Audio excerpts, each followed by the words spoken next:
Thank you very much, everyone. I hope that you're doing well. Good morning. Nice to be here. Let's prepare ourselves. Let us come into contact with our environment and uh, think about, be aware of, mindfully take in, just observe. Um, it's much darker now, so I think as we see that we're going into spring more, um, it's becoming a little warmer. So it was very cold, snowing every day, and now it's becoming a little warmer. Um, Sometimes difficult for the body to come to that, how do you say, that balance point, because our body is constantly trying to, as it said to Master Dhyana stated, with the five elements, constantly this attack to each other, trying to imbalance each other. And as we take a look at that, let us simply observe, and again, with no judgment, how we are feeling, check in with ourselves. How is your body feeling? Maybe you're feeling some stiffness because of waking up from sleeping. How is your breathing? How is your mind? Let's do a little bit of stretching here. To the left.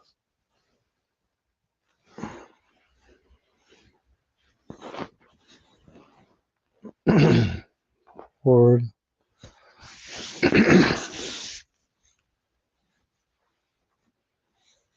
Left.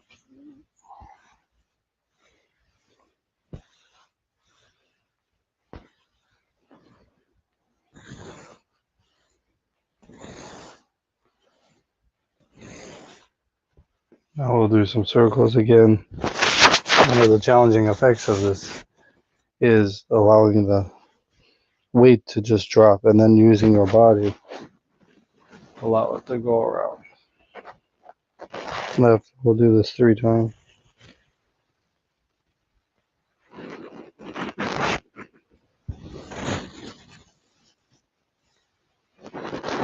And we'll do it the right.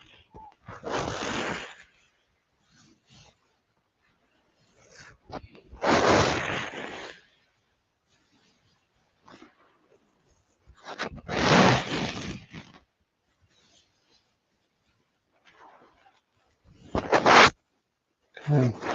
Then we're going to do our shoulders forward, back, them up, drop them, bring them up, drop them, drop them.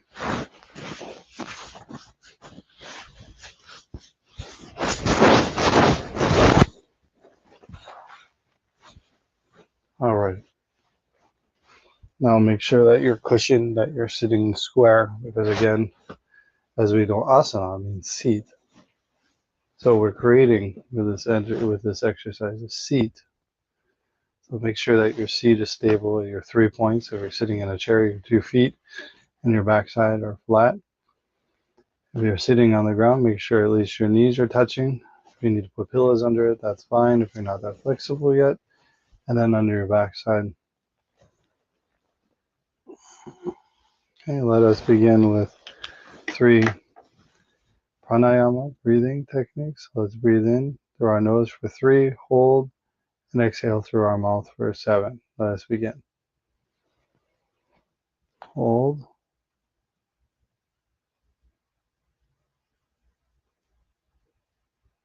Exhale.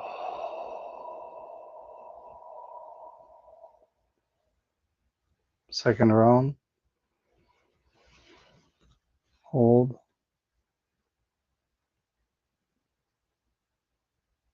Exhale.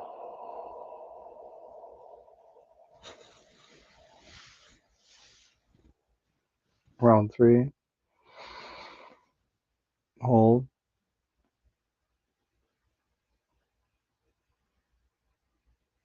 And exhale.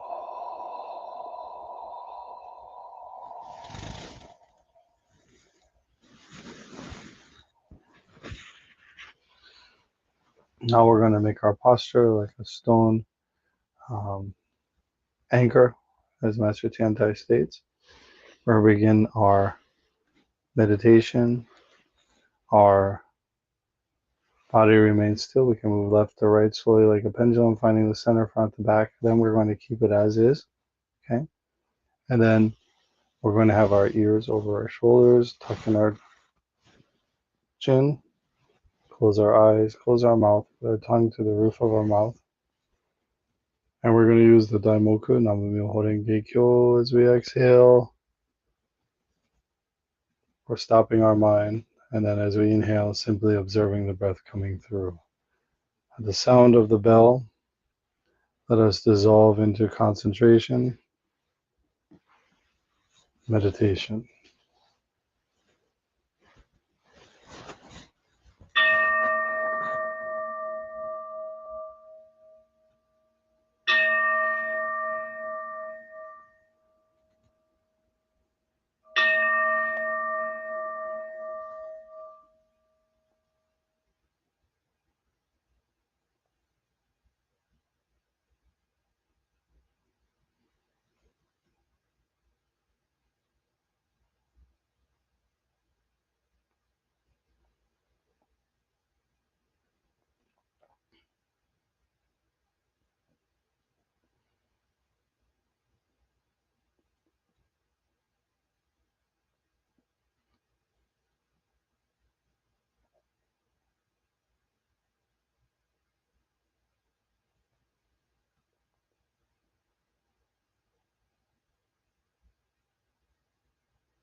Please release your attention. Come back to the awareness of your body with a mindfulness without judgment. Simply observe, state that it has changed, or if it has not, just simply observe. Again, check in with your body, your breathing, your mind.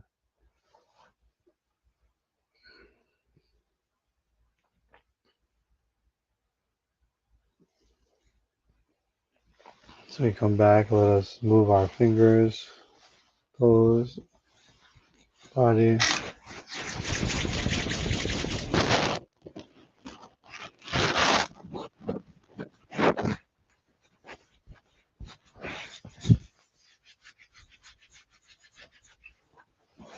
Thank you very much. Sorry for the alarm. I'm going off. I'm a fireman, so I'll have to use a different phone next time. So I apologize for the alarm that went off at the beginning.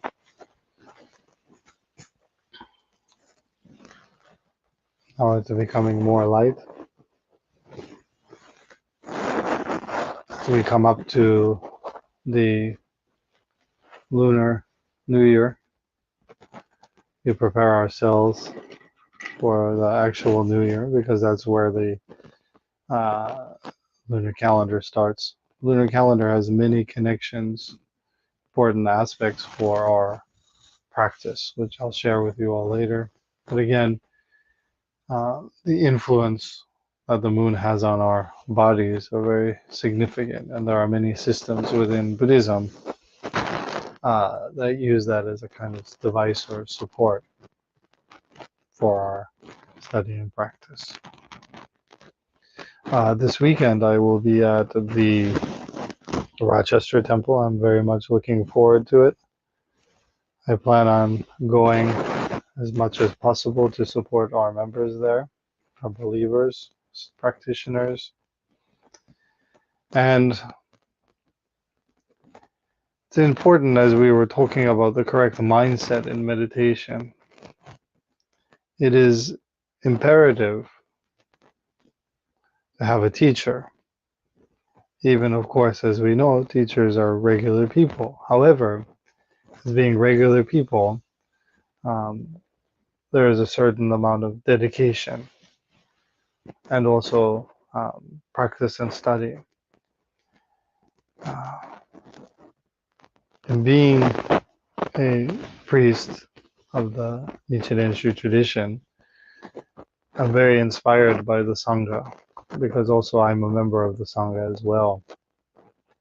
And my encouragement for my practice, the fruit, the energy of the Bodhisattva, the correct mind, the correct effort comes from all of you as well and our relationships. So as you're a practitioner and as teacher, I wish to deepen those relationships. So if any of you have any question, even though we may be far away, please don't hesitate to contact me. Also, very essential besides asking questions, because Buddhism, we have to get over this idea that Buddhism is an intellectual pursuit. Buddhism is a pursuit of practice and study. And study doesn't mean reading the book. So some small aspect of that you can use, but sometimes we get stuck in that. And as I was stating yesterday in one of my classes at the University of the West, anytime that Buddhism had got stuck in that intellectualism, the debatism, and of course it was the highest level of Buddhist thought. However, that is when Buddhism declined. In every part of the study that I was researching, Buddhism declined during that era because people had lost the initial connection with the Buddha and with the Dharma and with the Sangha, the three jewels that is found in all schools of Buddhism. And so it's very important to know who our main teacher is. That is the eternal Buddha, Shakyamuni. And that we have to establish the relationship directly and also to awaken that awe in ourselves of his accomplishments and his teaching. Both experientially is very important that we experientially understand the merit of his teaching in our daily life. That's why I'm still a Buddhist. Luckily through my life, I've been able to learn and study many different traditions. And again, as somebody has said, there are many different mountaintops. I don't want to lump all the traditions into one mountain because they all have different goals. And the goals are just as lofty as the others. But as a Buddhist, we know what our goal is, and that is a dhyana. Through dhyana, samadhi. Samadhi being kanjin, seeing into the true nature, the true reality of life. That is what we strive for in Buddhism. That is what we're moving towards. And it's very important that we understand that that is given to us by the Shakyamuni Buddha. And so therefore we need to develop a kind of reverence, a kind of awe of the Buddha, that we realize he is our teacher and we are part of his Sangha. Because Sangha means community. And even in ancient India, there were many different communities, many different Sangha. There is the community of Jainism. There are the communities of the Vedism, right? And the many different schools, the Sankhya, many different schools of what is now Hindu thought, but before Vedic practice, many different schools, many different teachers, many different guru. So it's very essential to understand our teacher. And then therefore, with Shakyamuni, we have to develop this deep relationship. So myself, I've had many teachers in my life, and I appreciate and appreciate them, all of them deeply. But the main relationship that we have is with Shakyamuni Buddha, the eternal Buddha found in the Lotus Sutra, with Nichiren Shonin. So therefore, please try to develop those relationships. Deepen your reverence. That means veneration of the three treasures. And that is the beginning of Buddhism. Because without that, you cannot necessarily easily study or practice Dhyana. Many people would say Dhyana is essential in that practice. Okay? So thank you very much, everyone. If you'd like to join me, please send a message. I'm going to do the seminar through Patreon. So if you're not a member of Patreon, please come and support us. There are varying levels of support, even for those who cannot do it for $1. So that helps go towards cameras and stuff like that to make sure I can be able to share with you all of this information. So again, I appreciate everyone who's joined. If you have any kind of issue, financial issue, please just talk to me. And we will be having a seminar from 10 a.m. to 1 p.m. this Sunday at Rochester in Kyoji Temple. So hope to see all of you there, either in person or online. Thank you very much. Namu Myoho Renge Kyo.